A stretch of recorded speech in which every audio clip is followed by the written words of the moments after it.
Good evening, and thank you for partnering with our Real Life Scholars. Thank you po for praying. Thank you for continually believing that we can actually make an impact and really change the world as we preach the gospel, as we demonstrate the gospel in everything that we do as well. Sabihin mo sa katabi mo, you are part of this.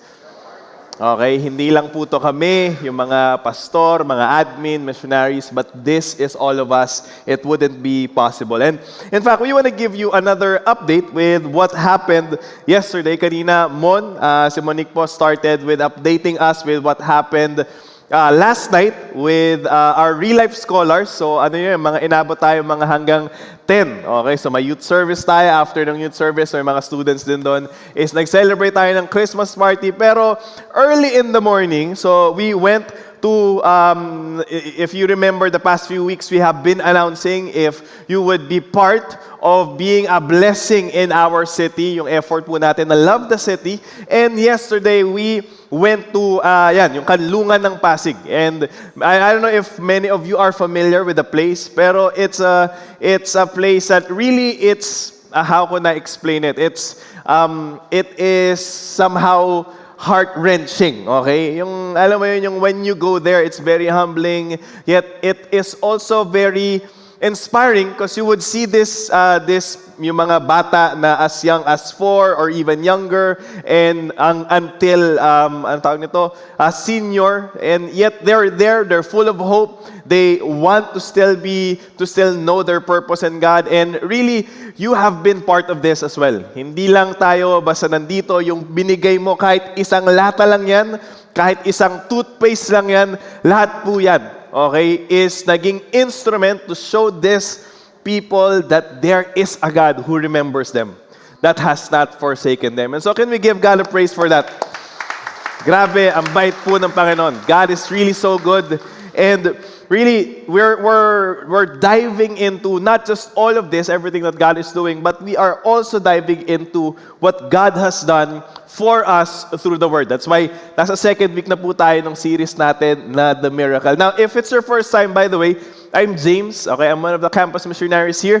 If you are wondering, wala po yung yung lead pastor natin today, si Pastor Richard. He is celebrating yung 19th anniversary nila ni Miss Ava. Okay? And so, sige, pwede po kayo pumalakbak. Okay? So, kung na-heartbreak kayo kay Katniel, meron tayong Pastor Richard and Ava. Okay? So, ganung level din naman yung love story nila. No? So, really, it is very encouraging. Parang it's an inspiration to the young people na yung mga testament na really marriage works, marriage is forever, and really that is what God is able to do when He is the center of relationships. Now, again, nabanggit kanina ni Mon na 15 days na lang till Christmas, and malapit na. I hope we're all ready, we're prepared. Nakapamili na po ba kayo? Okay, ng mga Christmas gifts, di ba? And so yung iba hindi pa, pero malapit na. Okay, ilang araw na lang. Pero dito, sino sa inyo malapit na rin maubos ang pasensya mo sa traffic? Okay? Okay. The past few days, pag lumalabas ka, parang, grabe, parang, tomorrow is our rest day. Tapos sinabi nung wife ko, honey, hindi natuloy yung lakad natin. Sabi ko sa kanya, good. Sa bahay lang tayo. Okay. Sa dami ng traffic, parang ayaw ko na lumabas minsan. No? And sino sa inyo, malapit ka nang magbago as well ng size ng pantalon. Okay? So far, okay, sa dami ng kinakain, minsan parang gusto ko na lang mag-skip kagabi yung real life party. Meron dong braso de Mercedes. Diba? So ako parang combo yung kinakain ko, braso de Mercedes, tapos chicharon, di ba? Yung mga ganun lang, yung pampabata lang, okay? So, maraming malapit na. Yet, I believe, this is also an invitation. All of this busyness, ang dami nangyayari. You know, there is a lot that probably when we go online, we are looking at yung mga sale, right? We're looking at ano ba yung mga magandang bilhin. Mamaya, okay, yung iba sa inyo, gising na gising mamaya kasi mamaya ba yung 12-12, okay? So talagang naghihintay yung iba sa inyo, mag-add to cart ka na. Okay, and alam mo yun, we're all caught up with what needs to happen, what do I need to acquire, ano bang pwede kong parang at least deserve ko to, di ba? Yun yung lagi sinasabi, na pampasaya lang. Okay? What are the gifts that I want to give? And we're caught up with all of this. We're also caught up with a lot of responsibilities. A lot of deadlines. Di ba? Sino sa inyo sa office parang dahil patapos na ng taon, nagpa-pile up na yung trabaho.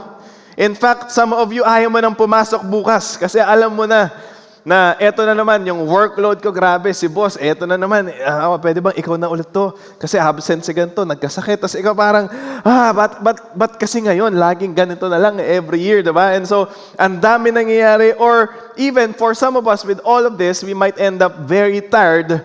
Instead of celebrating, we feel very exhausted. And parang, talaga ba, ganito ba talaga yung Christmas rush? While maybe yung iba sa atin, nung bata tayo, we remember how Christmas is very slow. Di ba? Yung naghihintay lang tayo, wala nang pasukan, parang, yay, hinihintay ko yung pamasko ko na lang, gano'n na lang. Pero ngayong medyo hindi ka na bata, medyo tumanda ka na, ang bilis ng buhay. Yet, I believe it has to be intentional for us to actually slow down and take the time to look at what this season is actually about. Because if we just rush things, we might miss the actual miracle that this season actually offers to us. There is so much more than what meets the eye, as they say. And I believe with our story today, that is what we will see. It's not just a character in the story. She is not just a character in the story. It's not just any story, but when we dive deeper into it, we will see, now wow, there is really a lot more happening here than what I thought I knew. And so today, we're going to look at the story of Mary. And I want to invite everyone to stand up to our feet to give reverence to the reading of the word. And it says here in Matthew 1, you can open your Bibles into Matthew 1, and we're going to be reading from verse 18 until 23. It says here, now the birth of Jesus Christ took place in this way. When his mother Mary had been betrothed to Joseph, before they came together, she was found to be with child from the Holy Spirit. And her husband Joseph, being a just man and unwilling to put her to shame, resolved to divorce her quietly. But as he considered these things, behold, an angel of the Lord appeared to him in a dream, saying, Joseph, son of David, do not fear to take Mary as your wife, for that which is conceived in her is from the Holy Spirit. She will bear a son, and you shall call his name Jesus, for he will save his people from their sins. All this took place to fulfill what the Lord had spoken by the prophet. Behold, the virgin shall conceive and bear a son, and they shall call his name Emmanuel, which means God with us. So all bow our heads. Lord, thank you for your word. We believe your word is powerful, it's relevant, it's eternal. It is able to transform each one of us. Matter of fact, Lord, if we came here with things that we're carrying, I pray, Lord, that through your word, it would be revealed to us that you are near us, that you are not distant, that you are actively working out your purpose and your plans for us, for your glory. And so, Lord, give us a listening ear, give us an open heart to receive your word. In Jesus' name, amen and amen. You can take your seat. You know, today I want to share, very quick lang, no? One of my favorite na Christmas treat. Okay lang ba? Baka yung iba sa inyo favorite din to, baka yung iba magutom sa kayo pag nakita nyo to. Pero this is one of my favorite treats every Christmas. Okay? Alam kong kailangan kong magpaliit ng tiyan. Pero pag nakakita ko ng suman, there is something about it that just captivates me. Wow, grabe, no? Ang lalim, captivates talaga. Pero For some people, it might not be your interest. It might be just another, maybe carbs lang sa'yo, di ba? Maybe parang hindi naman siya essential or importante sa'yo. Kasi, di ba, mga Pinoy, ganun, ito yung dessert natin, ano yung main course natin? Kanin pa din, di ba? So, puro kanin tayo all the while. And so, but for me, this has a special place in my heart. Because for some people, it might just be an ordinary suman, but actually for me, this is a reminder of my childhood. Because every Christmas, my lola would always make suman. Walang pala yan. Every year, laging may suman sa lamesa namin. It's a childhood memory because pag maliliit pa kami, automatic sa umaga, James, kumuha ka na nung balat ng saging sa kapitbahay. Yung dahon ng saging. And so, syempre mga bata kami, di ba, mga akyat kami sa puno, tapos so mag-uuwi kami ng gano'n, tapos papanoorin namin kung paano nila yung sinusunog. Di ba? Yung pinapainit, tapos dami. So parang, it's a treat for us to witness all of that. So, nakikita namin si nanay, na hinahalo yung tawag nito, yung latik, di ba? Tapos lahat yan, as in, after ng mag-celebration, lahat kami, walang palya, uubusin namin lahat ng suman. Lahat ng bisita, may take home yan. And really, that's what I was saying a while ago, when I say, there is more than what meets the eye. For other people, it's a normal thing. But for some people, when you dig in and you dive deeper into something, you realize na, wait, this is not just any ordinary thing, but there is a lot more happening here. And even when you dive deeper into the story, malalaman mo na, kaya pala ganong kasarap yung suman ni Lola kasi ganito nung bata siya, tas kaya pala ganito. And it gets richer and richer and richer. And in our story today, the story of Mary, it's actually the same.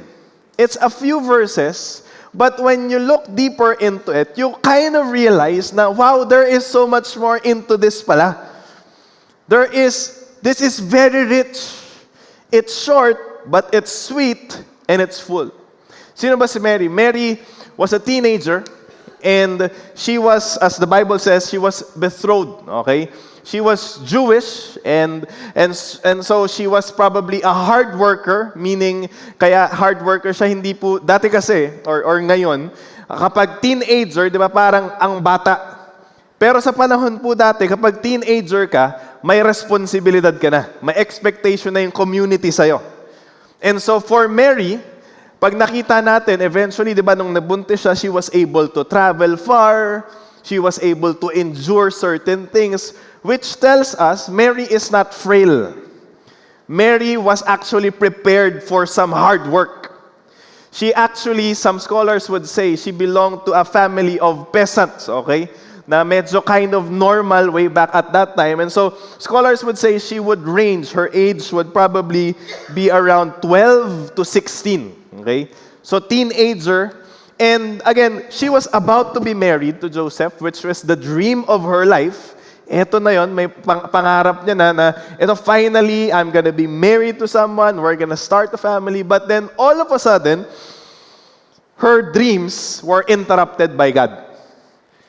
So last week, Pastor Christian was talking about that, how Mary, an ordinary woman, diba, and Joseph as well, an angel came, God shows them, and God totally changed the direction of their plans. But not just a slight misdirection or a slight change of plans, pero there is also some unnecessary, or hindi naman unnecessary, but there are some hassles as well because their life was never the same after that. Kasi nung nabuntis si Mary, people will also look different on her because yung anak niya hindi kay Joseph, but it was from the Holy Spirit, which was crazy for people at that time to say. And even today naman, kapag sinabi mo rin na nabuntis ka, tapos sinabi mo, sino nakabuntis sa'yo? Holy Spirit. Di ba? It's still, sama, parang, talaga? Wait lang, di ba? So, it's crazy back then. It's still crazy today. And so just imagine, kung right now, ganun yung reaction natin, just imagine for Mary. I'm just living my life, but then here comes God, changes my life, and then all of a sudden parang, wow. Almost got divorced by Joseph, but somehow, what we don't know is meron palang magandang plano si God. Akala ni Mary, for all she knows, this was an interruption. This was a downgrade. But for right now, when we look at it, we would realize na, Lord, this is a reminder pala for us. I want to share to us 3 reminders of the virgin birth, which is very, very important for us. So that every time makita natin si Mary, kapag may nakita tayong nativity scene, kapag nakita natin si Mary, we'll be reminded na, oh wow, yes, that's not just a random lady there, but that lady, Mary, reminds me of God's faithfulness and everything that we're going to talk about. So the first thing, the virgin birth is a reminder to us that God is faithful to fulfill what He has said in His Word. Isn't it true that today we are very influenced by what we see, what we feel, and what we're constantly fed by social media? We see wars and we're startled. Lord, may ginagawa ka ba? You get a call, you get a news, this is what's happening, and you're like, oh man, what's gonna happen? Lord, talaga bang sovereign ka pa rin? Akala ka ba makukuha kayong scholarship? Akala ka ba by age 25, dapat kasal na ako? Dapat promoted na ako? Dapat yung business ko soaring na? Dapat by this time, nagta-travel na ako ng mundo? But all of a sudden, it's not happening, and now you're thinking, Lord, totoo ko ba talaga? We started this year saying we're gonna believe God for miracles.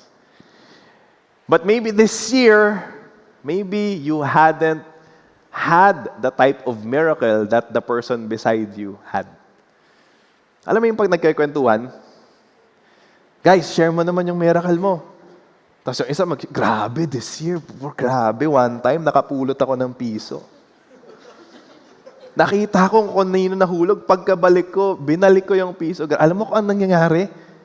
Binigyan ako 1 million. Papa, talaga, grabe. Tapos, alam mo yun, yung mga, of course, yung story, pero alam mo yung mga story minsan ng mga nagkikwento na parang ikaw, grabe naman yun, nangyari sa'yo yun. Tapos ikaw naman. Tapos, puro problema ako lately.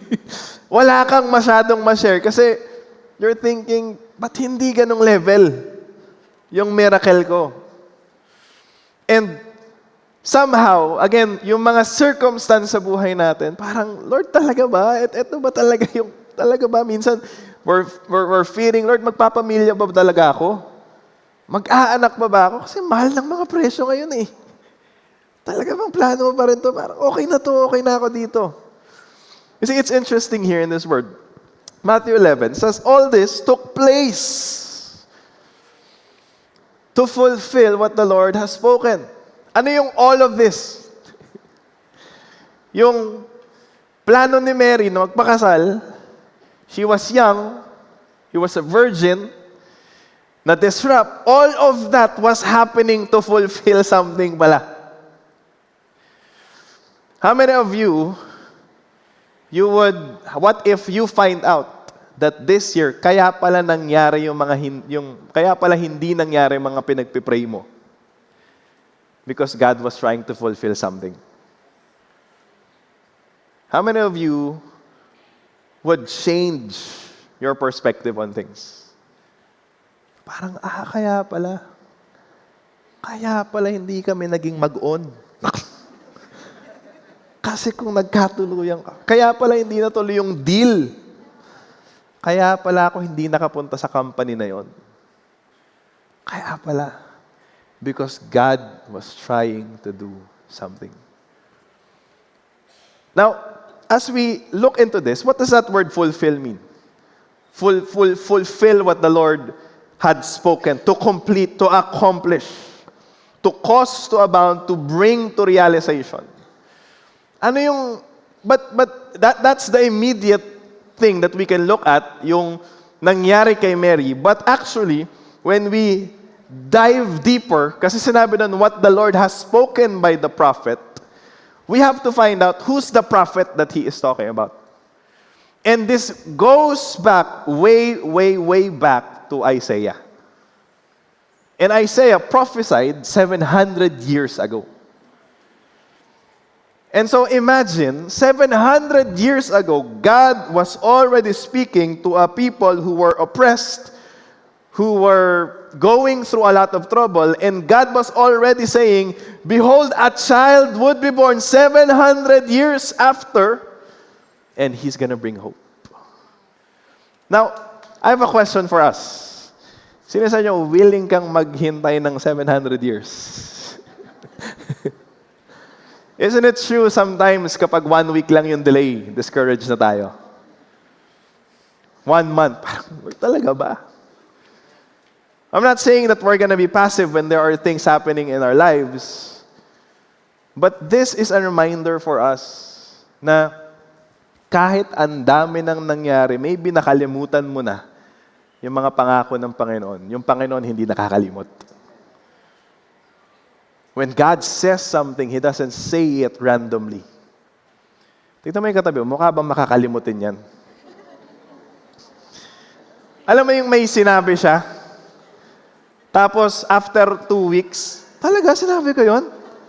Hindi ko maalala. Hindi, sabi mo, ililibre mo ako. Di ba? Sabi ko, wala akong sinabi. Tapos sinabi niya lang, for that moment, para lang ma-feel good yung tao. Hindi. Alam mo, huwag ka nang ma-down. Bibilang ka tang iPhone. Ako na bahala. Tapos nung sinisingil ka, wala.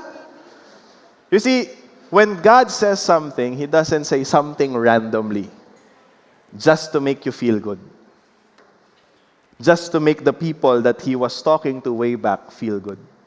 Ito yung prophecy. Therefore, the Lord Himself will give you a sign. Behold, the virgin shall conceive and bear a son and shall call his name Emmanuel. 700 years ago, God was already saying and giving a promise that there will be a virgin. Now, some scholars debate on this. Is it a virgin like a young woman or a maiden like a virgin really that has not been, but it says, but still, whether it's a young woman or whether it's a girl that hasn't had, intercourse or whatever, still, the important thing is there was a girl 700 years after named Mary who exactly fits what the prophecy is talking about.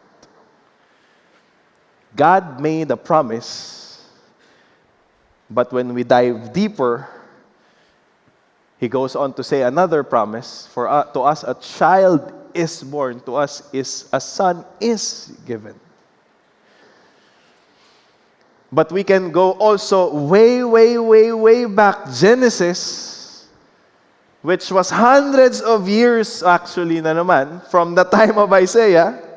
And God prophesied and said, I will put enmity between you and the woman and between your offspring, and her offspring shall bruise her head, and you shall bruise his heel. And this tells us, God's word endures. No matter what our circumstances, God's word is powerful. How can we hold on to this?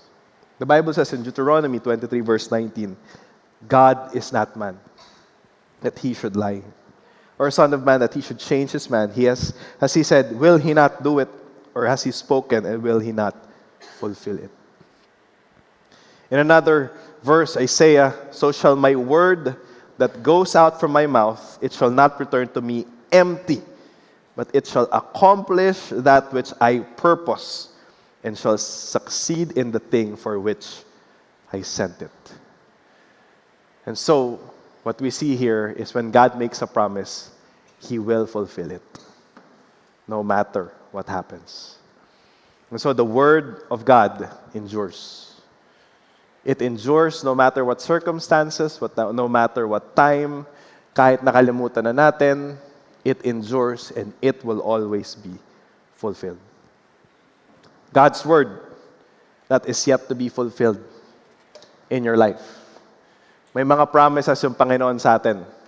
Maybe hindi mo pa nakikita, but it will happen as you continue to walk by faith in Him. Amen? How many of you're believing 2024 is going to be a year you're closer to God? It's going to be a year that you're going to get to know more of God. It's going to be a year where you're going to see families break through. You're going to see some personal life breakthrough. You're going to see freedom. There are many things that we're looking forward to. Freedom from sin, healing, salvation of our friends. This year, we can continue to hold on to the things that are yet to come. Why? Or how can we do that? We can do that because when we look back in time, we see the Word, which is Jesus Christ, has come. And He has come to be the ultimate fulfillment of every promise of God.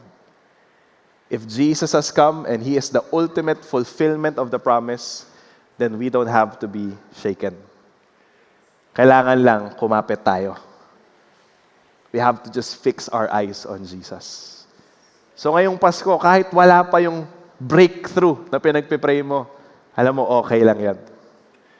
Dadating din yan. Ang importante, kasama mo si God. He's the promise keeper. And so wag mong masyadong problemahin yung promise. Kasi kung kasama mo yung promise keeper, mangyayari yun. Kasi faithful siya. Amen? Now the second thing is the virgin birth is a reminder to us that Jesus is the true Savior that we've been waiting for. You know, for the longest time when I was young, I always wanted to have a complete family picture. Lumaki ko na yung parents ko as young as after my first birthday. I remember my father went abroad na, and then eventually my mother followed. So lumaki ko kasama ko yung lola at lolo ko. And then eventually, of course, tumatanda na kami, yung kapatid ko, may sariling pamilya. And so hindi kami makumpleto. So that was my greatest desire before. Lord, makumpleto lang kami ng Pasko, masaya na ako. And so it happened at some point, pag-graduate na ako ng college. Yet, when it happened, it was happy. It was great for the moment.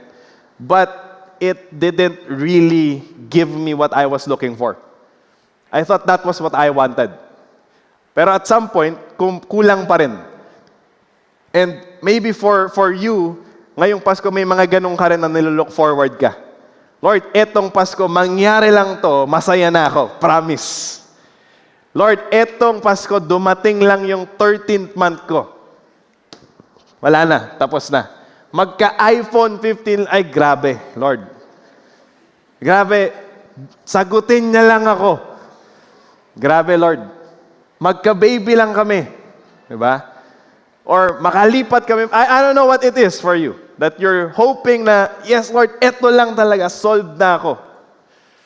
Which is, at some point, it's great. But again, every good thing eventually fades. Eventually, some of the good things eventually becomes empty. And we start looking for more. And we start thinking, okay, nakuha ko na to, maybe I want something else kasi akala ko ito na to. And we're thinking this will save us from the loneliness. This will save us from the shame, from the guilt, from the things that I have done. Maybe a new car if I have it, maybe a new thing, a new season, a new experience, a new this or that, a new season. And I started to go, Lord, maybe pag nangyari to, maybe it will wash away the things that I've been through. And maybe it's gonna give me the new life and the new feeling and the peace and the relaxation. And again, many of those are great, but it's not enough. But when Jesus came, what He was offering was something more than just temporal happiness. It says there, behold, the virgin shall conceive and bear a son, and they shall call His name Emmanuel, which means that is good news, friends. God is with us. Sabihin mo sa katabi mo, God is with us. Now, when the Bible says certain things, it's not there for a random reason. Pag nagbigay ng details yung Bible, nandun yun, uy, parang, ba't ganito to? Na importante alamin natin. Na sinabi doon, virgin shall conceive and bear a son. Bakit virgin? A lot of times, iniisip natin na parang pwede namang tapusin agad yung certain problems ng quick snap lang.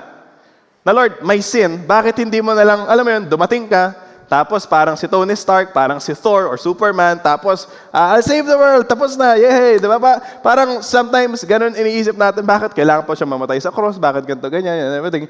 But it's not as simple as we think. You see, can you bear with me for a few minutes? Okay lang? Okay, sabihin mo sa katabi mo, kapit ka lang. Okay? Kasi medyo may explain ako na importante para malaman natin. Now, bakit kailangan siyang ipanganak under Mary, a virgin, a human being? You see, way back, okay, try kong i-simplify ito, okay, hopefully this will work. Okay, way back, Genesis, God created Adam and Eve. With me? Eventually, Adam sinned. And so, who sinned? Guys, who sinned? Adam. Nagkasala si Adam, which was a human being. Now, God made a system so that the sin of Adam will be appeased, which is the sacrificial system. Bulls, goats, sheep, doves. But God said, the blood of the bulls and every sacrifice is not enough. So no matter how much you sacrifice, it appeases somehow the wrath of God, the justice of God, but at the same time, it doesn't fully transform you from within. And so, ngayon, yun pa rin yung problema. May pagkakamali, may sin, dahil yun yung sin, it is you're trespassing, you neglected God, and you said, I don't want you, God, and may payment siya. Because yun yung nangyari, we had a price to pay. That's why death came in. Ngayon, we were bankrupt. That's why the Bible says we fall short of the glory of God. But the only one who has the resource to fully pay the price and appease the judgment of God is God Himself. But the problem is, as much as God wants to pay it, He can't because He was not the one who made the wrong thing. He was not the one who sinned. Are you with me? And so, what had to happen is because a human being sinned but didn't have sufficient resource na lang, okay, sabihin natin, or basta he didn't have enough for himself to give to God, but God had everything that was needed. God Himself, imagine this, humbled Himself, entered into creation. So the creator of the world humbled Himself and made Himself to be part of His creation. That's how low He went. Now, when He became a human being, the Bible says He came through a virgin. Because hindi pwedeng anak siya ni Joseph kasi Joseph was also sinful. Na if Joseph and Mary, magkaroon sila ng anak, walang pagkakaiba sa mga ibang taong pinanganak. But the reason why God had to enter the picture is because the human being had to pay the price, but the divine being had the strength and the resources to fully pay what was needed. Therefore, what we have in Jesus is not 50% God, 50% man. What we have in Jesus is 100% God and 100% human being. He was 100% human being so that He can fully take the punishment for our sin. Therefore, the Bible calls Him the new Adam. But He was also fully God so that He can bear the wrath of God for Himself. He lived a sinless life so that He could impute His righteousness to us. Now, ang dami kong pinagsasabi. Pero kaya importante, sa Matthew chapter 1, pag binasa mo, may genealogy. Yung genealogy, nandyan, minsan tinitingnan, the father, the father, the father, the father. Ang daming tatay nito. Okay? Pero pag binasa natin yung genealogy, it traces back, look at the first verse, the book of genealogy of Jesus Christ, the son of David, the son of Abraham. And when you look at all of this goes back and traces itself to Adam. And what the genealogy is there for is to verify that really, Jesus is not a random dude who was born, but Jesus came from the lineage of Adam. But He came not to continue the lineage of Adam, but to be the new Adam and to give new beginnings for people like us. Now, sa lahat ng to, what are we trying to point on? You see, a guy made it very simple. His name is Eric Raymond. Sabi niya, the Redeemer had to be truly human in order to suffer and to sympathize. We have a God who is 100% man, which means, my friends, yung Panginoon po natin, hindi po siya indifferent sa mga pinagdadaanan natin. Na-feel niya maabandona. Na-feel niyang matempt ng kasalanan. Na-feel niyang ipahiya. Na-feel niyang pagdaanan yung buhay na pinagdaanan natin. But at the same time, we have a Redeemer that was also 100% God who could satisfy the judgment, the justice of God, and to secure us our eternal life. Now, what does it mean to us? This simply means, friends, if we truly understand what the virgin birth means, we have all the reason to be joyful this Christmas. Kasi when every time we look at it, we're reminded na, wow! Lord, hindi na ako yung kailangan magbayad ng kasalanan ko pa. Wow! Kailangan ko na lang to trust you, to repent and to give my life to you. And really, Lord, if I place myself in your hand, I surrender to you, God, you give me so much more than going to victory. But Lord, you give me so much more than just being forgiven, but you make me righteous. You give me a new purpose. You give me favor, everything that you have wanted for Adam in the beginning, because I am covered in Christ. Wow, Lord, meron ako nun. Something this world cannot even give to me, a true and lasting joy. That is what you and I have. Therefore, kahit walang bago ngayong Pasko, okay lang. Masaya pa rin yung Pasko. Kasi yung iba, madaming bago, pero hindi nagbabago. Yung iba, madaming bago, pero walang pagbabago. Pero sa atin, kahit puro luma, may nagbago. Because of Jesus Christ. And my friends, that's what matters the most. This Christmas. Don't you dare get jealous. Wow, may bagong iPhone 15. Pero pag tinignan mo yung buhay, parang walang joy. Ikaw, 5110. Pero grabe yung peace na meron ka. Alam mo, wala kang, alam mo, Lord, I'm obeying you. Wala akong ginagancho, Lord. Mahal ko yung asawa ko. Okay ako sa pamilya. Parang, Lord, wow. Ito yun, Lord. Hindi ako natatakot sa kahit anong mangyari. Samantalang yung iba, ang dami, takot na takot. Baka mawala yun. Ikaw, Lord, okay na ako.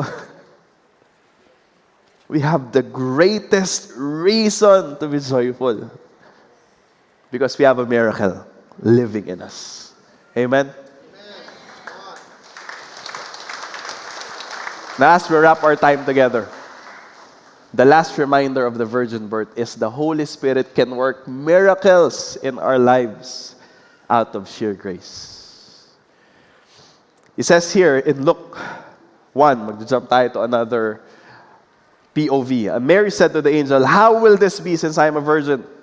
And the angel answered her, "The Holy Spirit will come upon you, and the power of the Most High will overshadow you. Therefore, the child to be born will be called Holy, the Son of God." Now, ever since before and until today, the Holy Spirit, God Himself, is in the business of changing lives. He is still today working in the lives of the people who will willingly follow Him and will willingly make a way for Him. And so here in the story, it says, walang binigay na anything, walang na-require kay Mary. Walang sinabi, "Mary, may plano si God." Pero, Mary, alam mo ba, kailangan magtino ka muna, Mary. Mary, ganito gawin mo muna. But for some reason, God comes, chooses Mary, and we all know Mary is imperfect just like us. Yet Mary got chosen, and the Holy Spirit wants to come and change and do something in her. Of course, the miracle in the story is Jesus Himself. Yun yung nangyari. But if we move forward, we would see na hindi lang sa Kanya nag-work si God, but also in the life of yung relative niya, si Elizabeth. And so Mary, on her young age, worked. The Holy Spirit came and did a miracle, but also in the life of Elizabeth, who were in her old age, the same God was working and was doing a new thing. Conceived a son, and this is the 6th month with her, who was called barren. For the Bible says, nothing is impossible with God. The Bible says that the Holy Spirit is our helper. He is the one who renews us, who makes us abound in hope, changes our desire, produces in us fruits of the Holy Spirit, which is very Christ-like. And so, hindi naman tayo manganganak like Mary, but I believe what it can produce in us, the Holy Spirit, is Christ-likeness. Which is, when you look at the fruit of the Holy Spirit, it's love, it's joy, it's peace, patience, kindness, goodness, faithfulness, gentleness, self-control, which all was exhibited by Jesus in the greatest standard. And what God wants to do is for us to allow Him, the Holy Spirit, to move in our lives, to transform us, so that He can do what other things is impossible to do. Now, my prayer as we wrap this up is that we would respond like Mary. Sabi ni Mary, "Behold, I am the servant of the Lord. Let it be according to your word." The Lord, you want to do something in my life. I'm going to hold on to your word. At the same time, Lord, I'm going to keep my faith in you, fix my eyes on you, Jesus. Abide in you. And at the same time, I let you work. Lord, have your way. I am your servant. Who knows what's going to happen in your life? Who knows what's going to happen in the next years to come? But all I know is our God is a good God. And whatever He wants to do in your life as you trust Him is always good, pleasing, and perfect. And so, church, let's allow the Holy Spirit to create in us the life of Jesus Christ Himself. Para pag pumunta tayo dun sa reunion, punta tayo sa kainan, hindi yung ambag natin puro green jokes lang. Yung ambag natin is hindi lang yung mga high school memories, pero meron tayong maibibigay na, kasi kikita na lang eh. Kita na lang kung sino yung dating ikaw eh. Parang, grabe, ito yung loko-loko ah. Bakit ngayon parang nag-iiba ka na? Grabe ah. Dati, isang bote ka ng emperador ah. Nakasito ka na lang ngayon ah. Bakit dati, grabe ka makakain ha. Pag after mo lechong kawali, lechon baboy naman. Ngayon, naka-fruit salad ka na lang. Grabe, ganito mo tratuhin yung kapatid mo dati. Yung nanay mo, yung asawa mo. Pero ba't, grabe okay kayo ng pamilya mo ngayon Grabe dati, kung yabang mo magsalita Lahat hinuhusgahan mo Pero ngayon parang, wow, ikaw na yung nag-i-encourage. Ano nangyari? Why are you full of love, gentleness, kindness? And that's what happens if we abide in Jesus. Dear friends, the virgin birth is a reminder to us that God is faithful to fulfill what He said in His Word. That Jesus is the true Savior we have been waiting for. And lastly, that the Holy Spirit can work miracles in our lives out of grace. Not because we deserve it, but simply because God wants to work in our lives. I want to invite everyone to stand up to our feet. Bow down our heads. And allow the Holy Spirit to speak to us. I believe many of us came here today and you're praying, God, I don't want this Christmas to be the same. I want this Christmas to be very different from the Christmas that I've had before. And maybe for some of you, may mga problema yung Pasko mo. And you're waiting for a Savior. You're waiting for someone to help you get out of this mess, get out of that situation, get out of maybe that loneliness, that sinful habit in your life. Ang dami mo nang nasa isip, ang dami mo nang pinaplano bago ka pumunta dito, but you're here today and you're hearing God is our Savior. Jesus came to save us from sins. And so I want to pray very quickly for some of us. Maybe for some of us, maybe almost pabitaw ka na sa mga pangako ng Panginoon. Maybe you're thinking, sige nga Lord, I'll give you a shot. You came here, you were reminded, swak na swak sa'yo ng salita ng Diyos.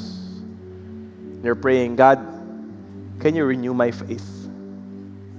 Can you balik mo yung gigil ko dati? Lord, alam ko hindi lang yung dati. May mga nangyari, pero Lord, ibalik mo yung passion ko for you so that I can endure. If ikaw yun, pwede mo taas yung kamay mo. We're gonna pray together. See that hand? Yes. Kamahiya. I want to pray together. Lord, you know who we are and you know our tendencies. Just like Thomas, nung hindi niya akalain na mamamatay ka sa krus. Nag-doubt din siya. But yet, you appeared to Thomas to remind Thomas that you are reliable. Hindi ka nangiiwan, hindi ka nagpapaasa. But what you said will always come to pass. I don't know, Lord, exactly what you have started in the lives of my brothers and sisters. But what we do know is that you are faithful. And we can hold on to you even when life seems tough. So renew our strength, renew our faith, not just so that we can finish another week, another month, but so that we can fully finish the race that you have given us. Lord, we trust you. In Jesus' name. You can put down your hand. I want to pray, and I want to ask some of you here today. Maybe this is the day that you allow a Savior to come and rescue you from where you are. I don't know what it is that you've been through. Maybe tinatry mong isolo, walang may nakakaalam kasi nakakahiya. Pero alam mo lang, deep inside of you, I can't keep this up. I need help. And I need Jesus to be the one to help. If ikaw yun, huwag mo isipin yung katabi mo, all heads bow down. If that's you, And you know, God is knocking in your heart. God is calling you out. Can you raise your hand? Take a step of faith. See that hand? Yes. See that hand? Yes. Anyone else? Yes, I see that hand. If you're raising your hand, I want to pray with you. Believe God is here. God is mindful. It's not an accident that you're here. Lord, Jesus, thank you so much. Because your grace never gave up on us. Lord, nung tumatakbo kami, you kept on chasing us. And Lord, today, this is a day that you have made and orchestrated. And I pray that my brothers and sisters who's raising their hands, Lord, who's making a commitment, you will solidify this decision for them. I pray, Lord, this will not be just a one-time thing. But Lord, as they continue to walk by faith, though there might be challenges, Lord, you would surround them with people that would encourage them, and you would continue to deepen their faith and help them understand what you have done for them. So Lord, thank you so much. In Jesus' name. You can put down your hand. Pwede ba natin palakpakan si God?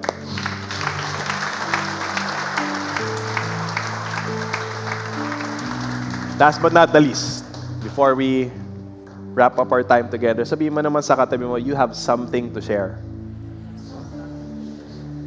I remember Peter and John, they were walking in the temple, and there was a lame. There was someone asking for help. Sabi niya, can we have silver and gold? But Peter and John said, silver and gold I don't have, but this what I have, Jesus Christ. And maybe this year, maybe you don't have enough to give to the people around you. But it's not just the money that you can give. You can impart your faith to other people. You can share your faith. And they will be forever grateful for that good news that you can share to them. Amen? So take a step of faith. Can we all raise our hands? Lord, thank you so much. You are our greatest treasure. You are our miracle. Lord, many of us here, we can share a testimony. We can attest that without you, God, we would be in the same mess that we were in for many years ago. But Lord, ever since you came, Lord, our lives has never been the same. And so Lord, as we go wherever that you've called us, Lord, as we go back and face the schedules that we have, whether it's full, whether there will be surprises this week, Lord, may we go with confidence that our God is with us, that the Holy Spirit will empower us and transform us, Lord, as we go and obey you. Lord, may you lead us and may you fill us with your power and with your love. In Jesus' name. And everyone say, amen and amen and amen. God bless you. Be a blessing to the world.